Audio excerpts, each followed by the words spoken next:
Hi, everybody, and welcome to Kickin' It on a Blue Couch podcast. I am Casey, your host, and we are here with my co-host, Miss Lania. Hello, everyone. And we have a very special guest, my colleague and dear friend, Miss Lovey. Hey, y'all.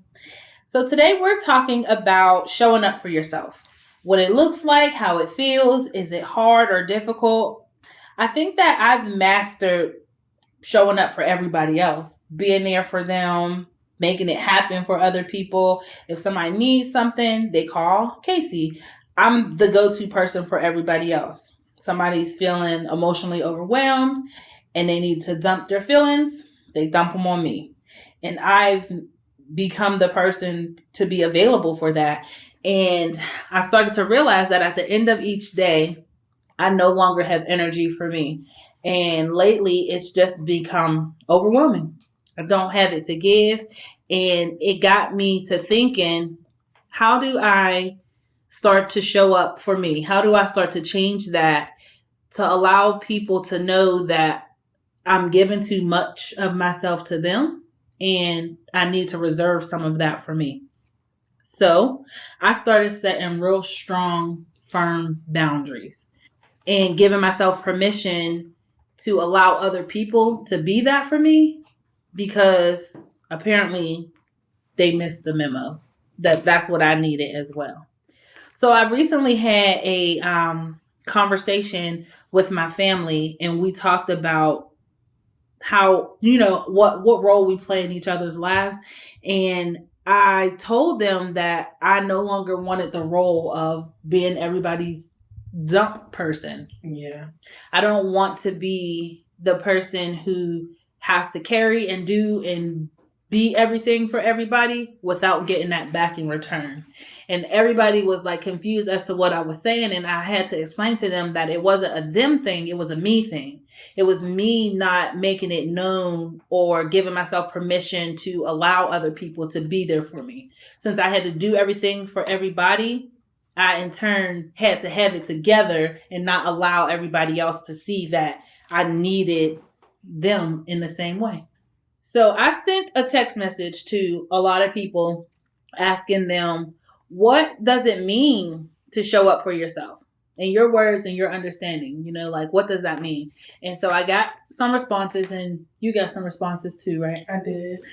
So I want to share that. And then, we can ask each other that. What does it mean to show up for yourself? Because it took me a long time to even be able to get that answer. I'm actually just getting into that part of myself right now. Still figuring it out, or you feel like you've got the answer? I think it's a learning process. So I'm doing the things that I need to do for myself, but it's a daily struggle because the boundaries that you set, you have to enforce them. So, okay, well then let's start there. Let's start with asking each other that question. I feel like I've answered it. What does it mean to show up? And for me, showing up for me is me setting those boundaries, letting people know that this relationship has to be reciprocal. I give, you give.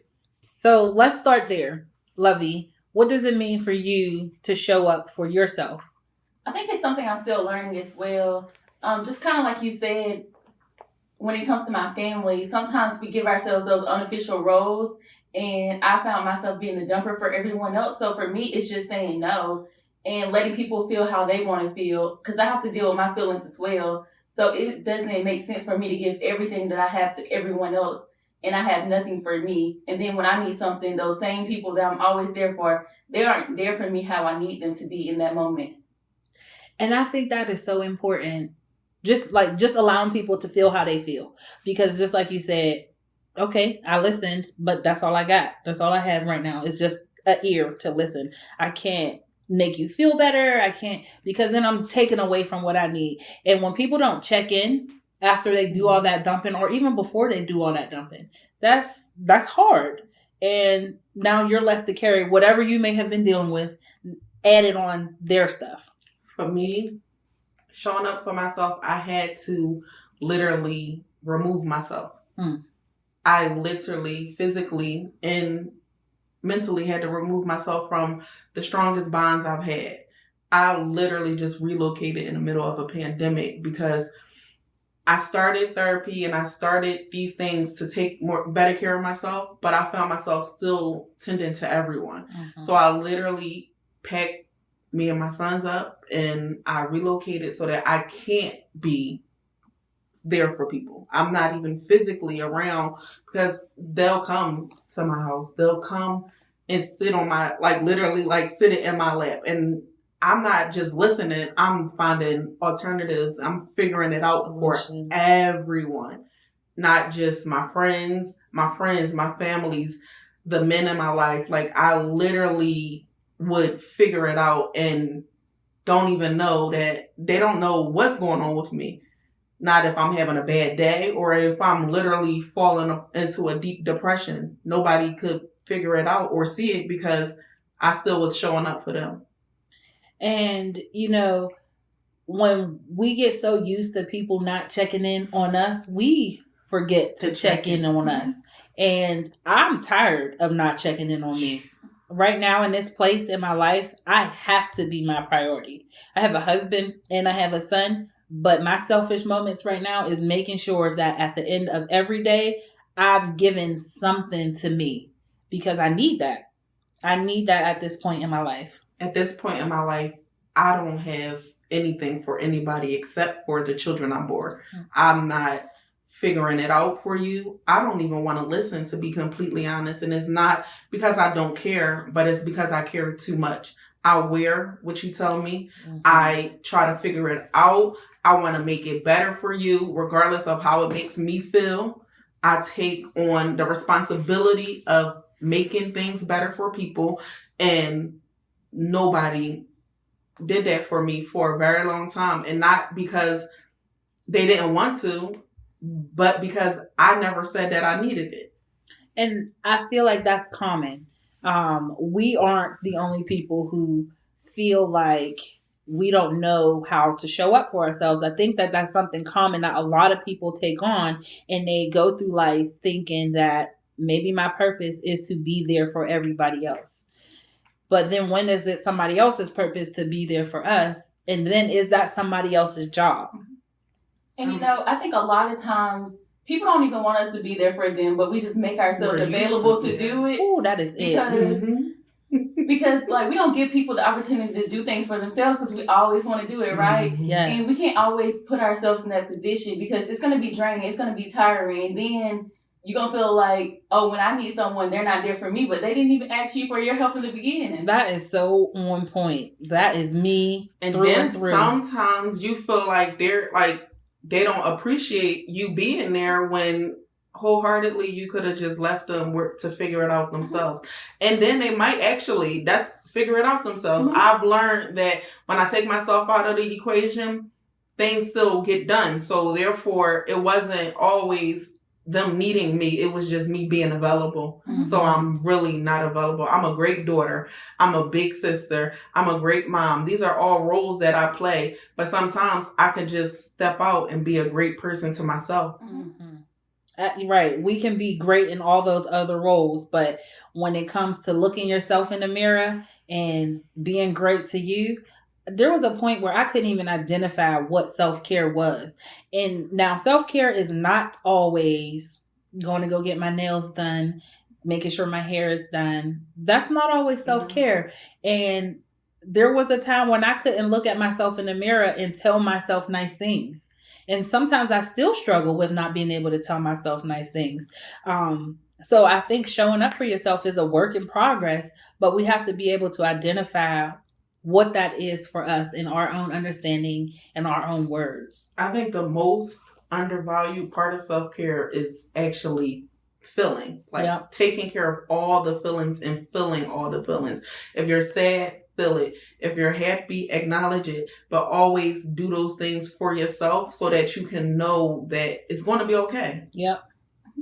I definitely agree because I know, like, for me, I used to tell Casey all the time, like, I feel some type of way and she asks me what and I can't even identify it. So I don't even know what I'm supposed to be working on if I can't even figure out what I'm feeling, or if I do And if I know, I still won't put in the work to get over it, because, you have to bring up all those emotions again. That you have to go through it. You have to process it. Mm-hmm. And that's kind of hard. And then I have to go back and I have to forgive people, but I'm not in the space to even deal with them. And having to forgive myself for putting myself in certain situations over and over again when I know it's wrong. I talked to my friend last night, and he was saying how he feels like maybe he really is a bad person because he doesn't show affection and he doesn't show these things. And I'm like, I can identify when you're this person. So you're not a bad person, but you don't take, you've channeled all of these things to make yourself not feel. So now you're saying you really don't feel, but everything makes you feel,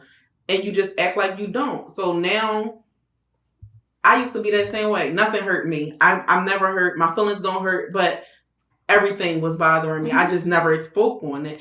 And in therapy, I had to acknowledge the little problems to get to the bigger one.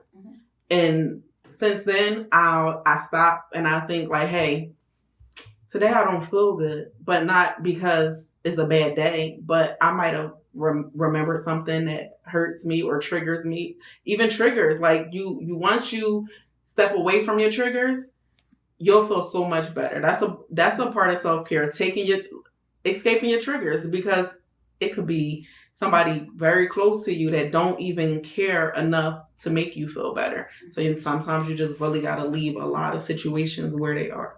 I think the hard part in all of that, and something that Lovey said, was I couldn't even recognize what it was that I was feeling. And when you say triggers, sometimes people don't even know what a trigger is. They don't even understand that this thing happens to me, and then all these other things happen as a result. So people get so caught up in those basic emotions: happy, sad, angry, excited. And sometimes we land on angry a lot, because when I'm upset, I must be angry. When sometimes, I'm hurt, I'm feeling disrespected, I'm alone. There's so many other feelings, and people can't reach past those basic feelings that sit on top. So when I was thinking about this topic, I was like, we can't be the only people who struggle with showing up for ourselves and even questioning what that is. So like I was saying, I sent out a text message to some people, and I wanted to get their responses.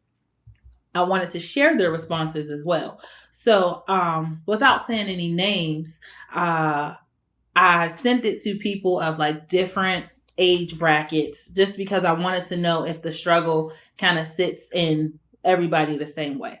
So one person said, I would say to show up for myself is to be your own motivation, to face adversity and overcome all your own doubts, to know your biggest enemy can only be you. Ooh, I definitely identify with that one, because everybody ain't gonna tell you you're doing a good job, but you have to know it for yourself, and you have to be able to identify that as well. Like, although I didn't get to my goal, I'm making steps in progress. And making progress is something that we have a hard time pointing out, even if it's like a tiny bit of progress. That's progress, and I always say that progress is progress. You sent out text messages as well. I did. What were one of your responses? One of my responses was, so my understanding of showing up for yourself is being your own biggest supporter and always making it happen for you. You're loving yourself more. You are putting more effort into self-love, self-care, and so much more of reflecting on your own self, knowing what you need to work on in life and how you go about things. So I had to literally take ownership for my space, the spaces I put myself in, and the things that I deal with. Because at the end of the day, the only person and only thing I can control is me. So I can identify with that, because if I think about how things are bothering me and taking a toll on me, and remove myself from those things, I'm going to feel better ultimately. Or probably right then and there. That's true. And that is part of triggers, knowing what it is that's putting me in this space and not allowing myself to be in that space anymore. Because in episode 1, we talked a lot about protecting our peace, and showing up for yourself is a part of protecting your peace. Because when you when 1 + 1 is equaling more than 2, then we need to start subtracting things. And sometimes that means we have to walk away from difficult relationships. You know, we have to walk away from somebody who may be the closest thing to me, or people who no longer serve me any good. And I had a hard time with recognizing that sometimes people are really only in your life for seasons. And you build strong relationships with people, and then after all this time, they have really been the reason why I haven't been able to move forward. And showing up for me means I have to learn that, separate myself from that, and become okay with that. Everybody can't go where you're going. Mm-hmm. And that's real. So another response that I got was, showing up for yourself to me means staying true to you, not playing about you. I love that, because I don't play about me. Not no more. Not even with me, I don't play about me. So not taking disrespect, not letting anyone do you however they want to do you. Doing what needs to be done for yourself, because who else is going to do it? Knowing you can and will when it comes to you. And that to me was period, point blank. Yeah, because I feel like everybody in my life, I don't tolerate that for them. So I know I'm not going to tolerate that for me. Mm-hmm. But it's so hard. Like in the moment, I can say this like right now, right? But when it's time for me to show up for me, I'll make excuses. I'll put myself on a back burner. I have such a hard time. And so I'm constantly working at it, but I'm not going to keep playing about me. I have so much ambition and motivation and determination that I deserve to see it through. Mm-hmm. And if I give everything I got to other people, even me as a therapist, you know, I have to have my own boundaries. I have to make sure that I leave work at work. I have to make sure that I have my own therapist to help me process through those difficult things. And last year is when I decided to get a therapist, because I need to make sure that I'm going to always be my best self. And that was me showing up for me the first time. That's when I started to draw clear boundaries. And not that I have to go to therapy to start that process, but therapy is what's continuing to push me through that process. I think having a therapist is someone to hold you accountable, because I'm not going to tell my friends everything I'm going through, but then someone else who's my therapist is going to ask me, and I don't have no choice but to be real when she's in my face. Right. I mean, and then you're spending your money. So am I going to spend my money to beat around the bush about something that I'm not going to be open and honest with?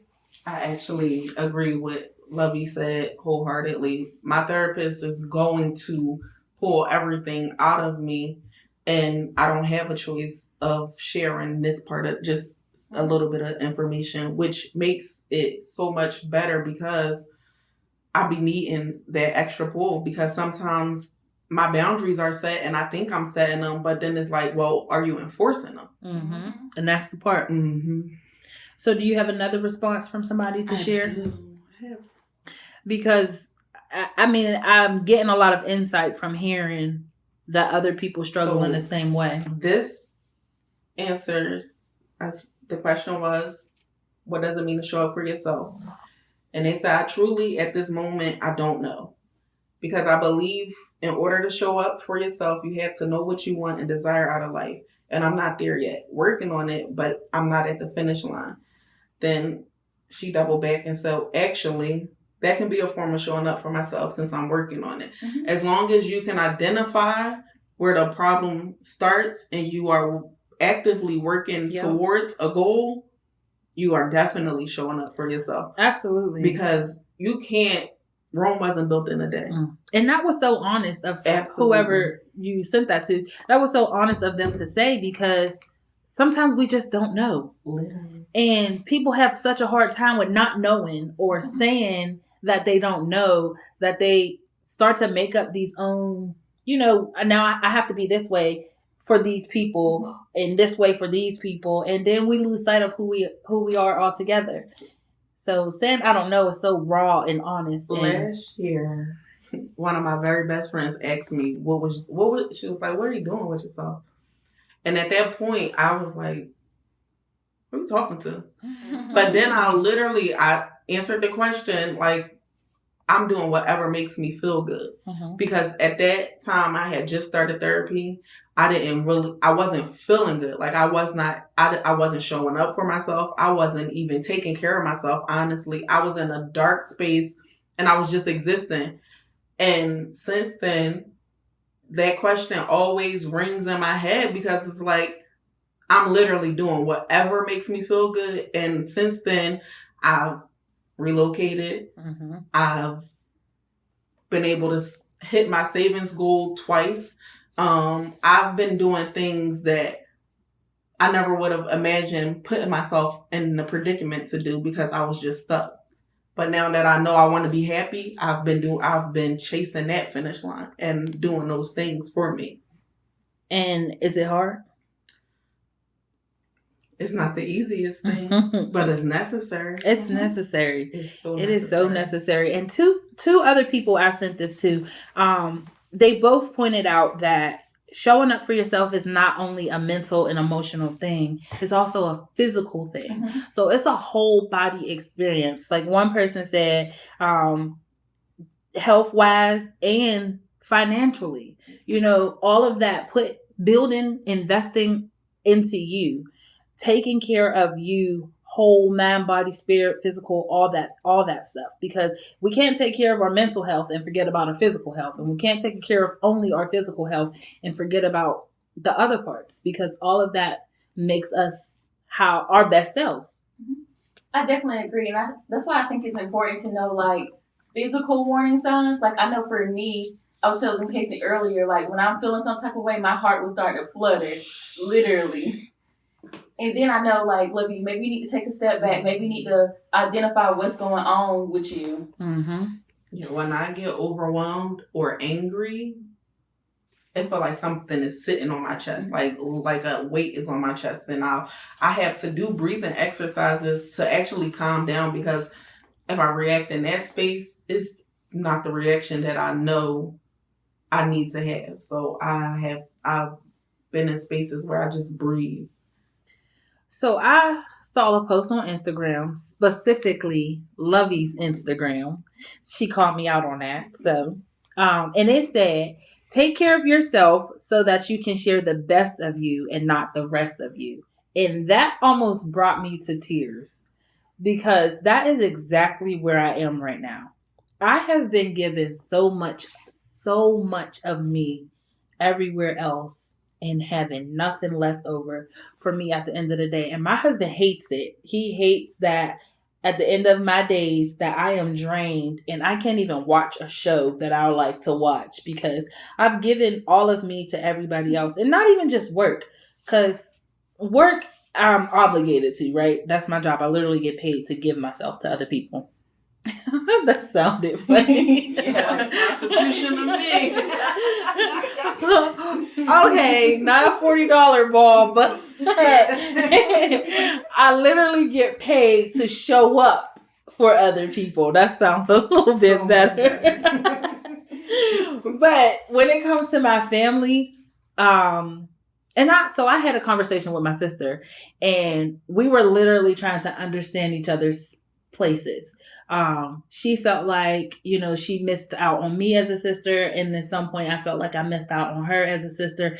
And we just missed out on learning communication and how to communicate with each other, be receptive of each other's answers, and then set boundaries with each other. So after that conversation, she needed my help with something, but the next day she needed my help with something. But before she asked me for my help, she made sure that I was okay to be able to help her. She did her part and then checked in and asked me to kind of like follow up to make sure she didn't miss any steps.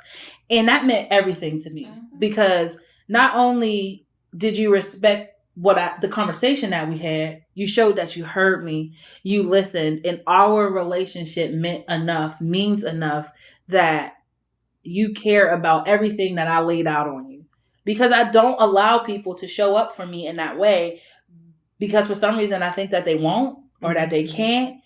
And she literally showed me, and I laughed at it because I was like, oh, she's being funny because of our conversation. But when I thought about it, I was like, this relationship means enough to her to show up for me.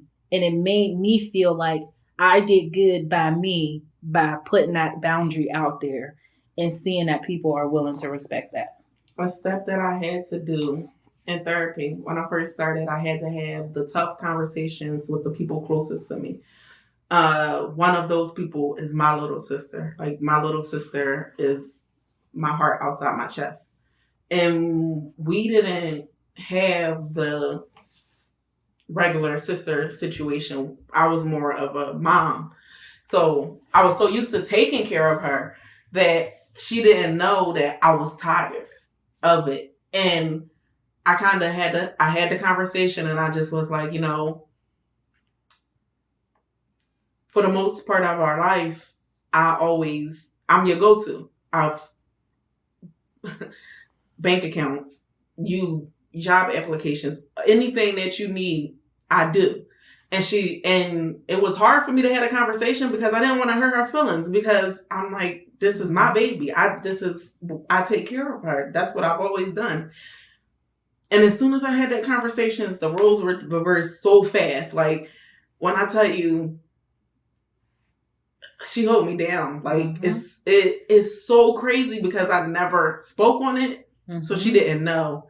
But as soon as I said something about it, she's literally got me through this move and everything. It's crazy. And were you about to say something? I think another part of showing up for yourself is allowing people to be there for you. Because if we don't talk about what we need, no one can help us. And even if we don't talk about what we need for ourselves, we can't even help ourselves. That's true, because one thing that stood out to me in that conversation with my sister is that she wants to be that for me. Mm-hmm. And I did not allow it. I didn't allow it for nobody. And it's crazy seeing you get emotional about that conversation, because we built that wall literally ourselves.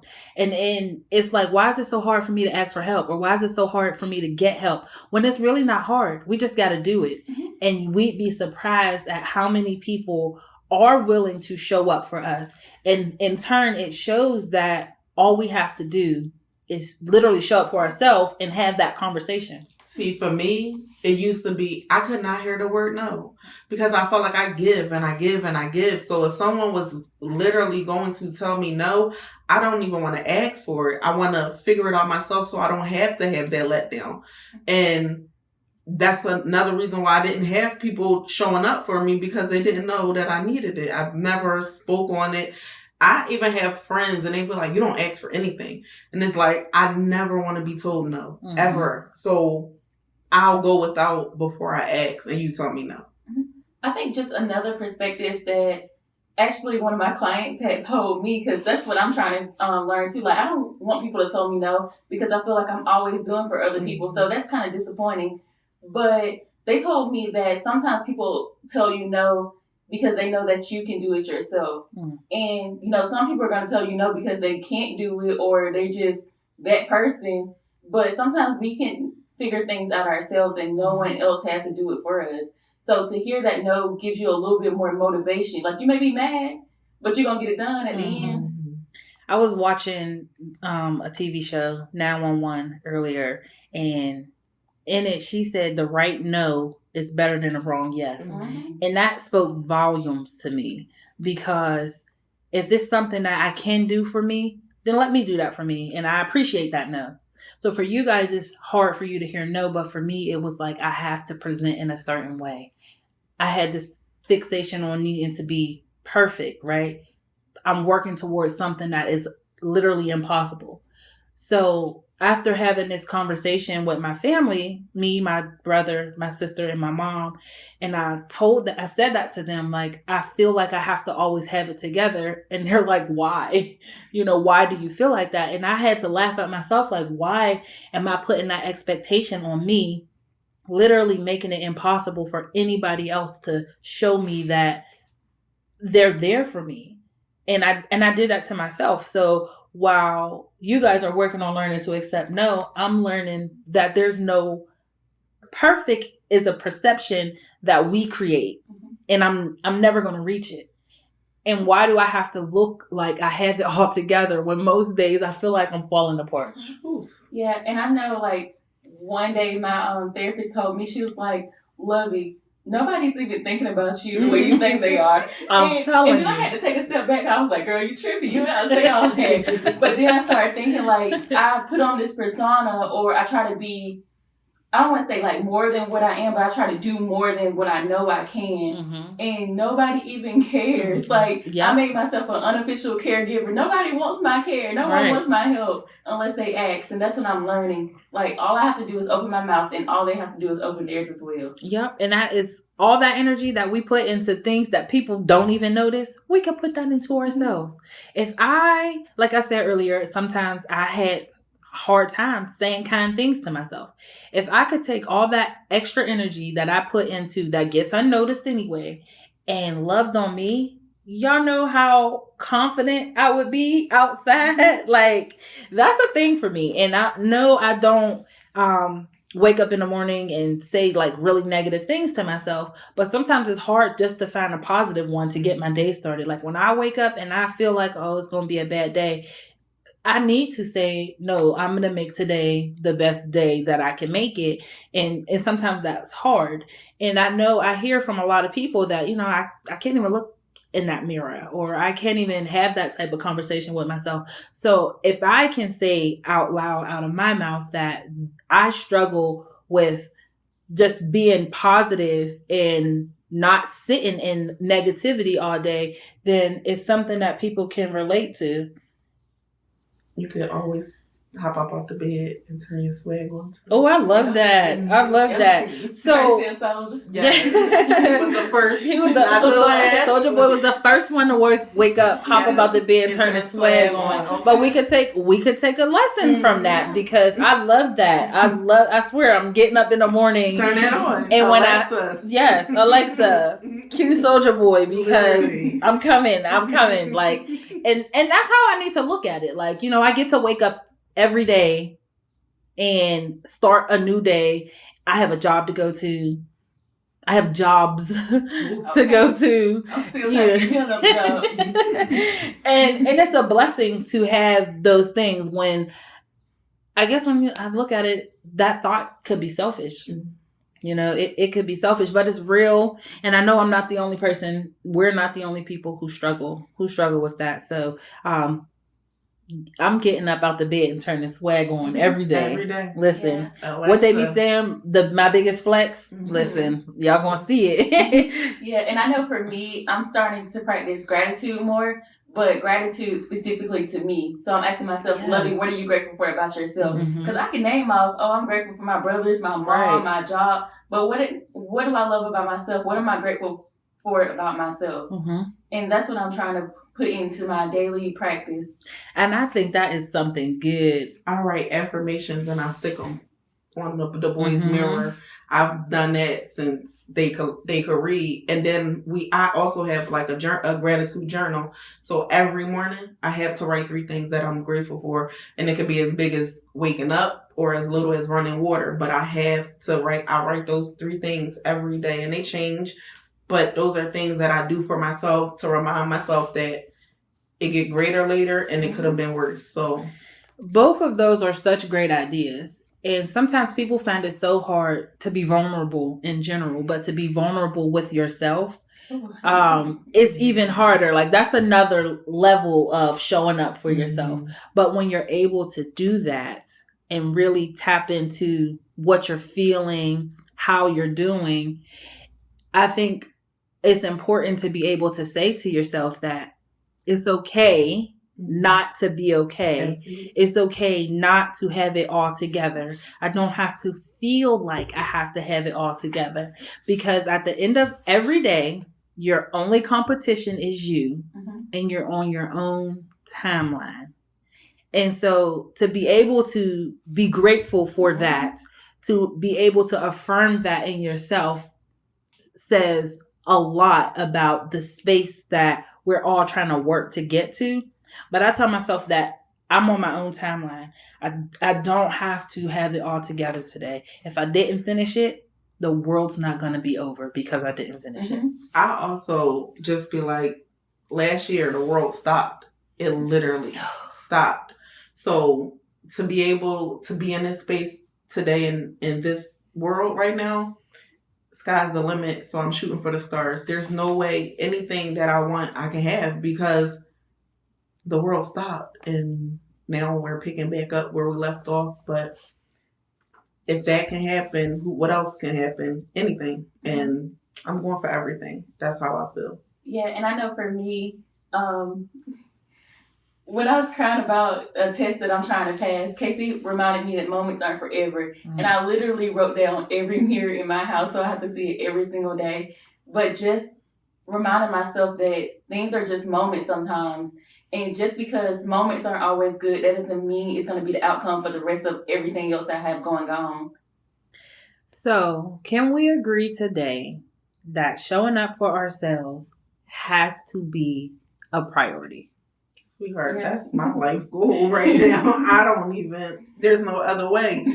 Anything in my life has to be reciprocated right now. I don't have space for anything else. So all of the things that I have in my life right now are only because they make me feel better.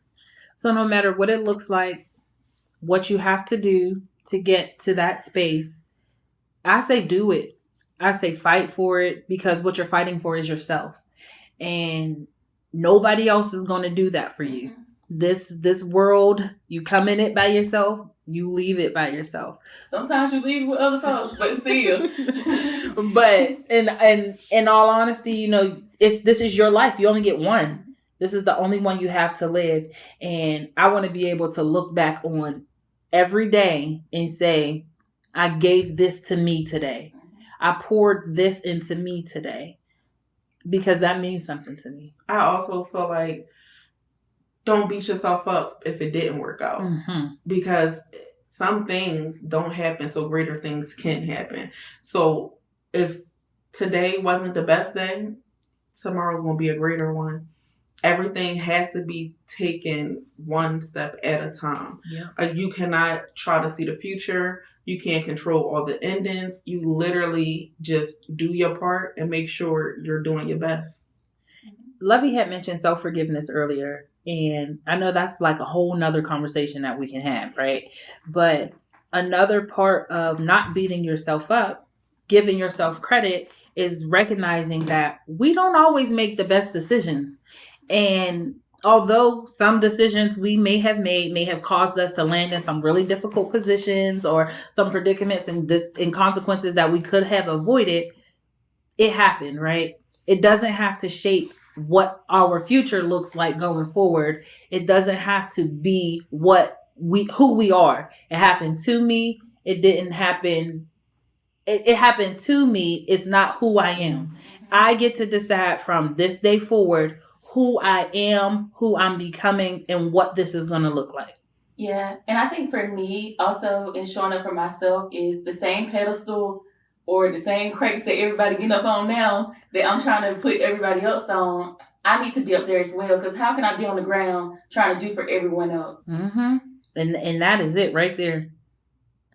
So, while this is in no way intended to be therapy for anyone listening, we do want you guys to know that showing up for yourself means everything.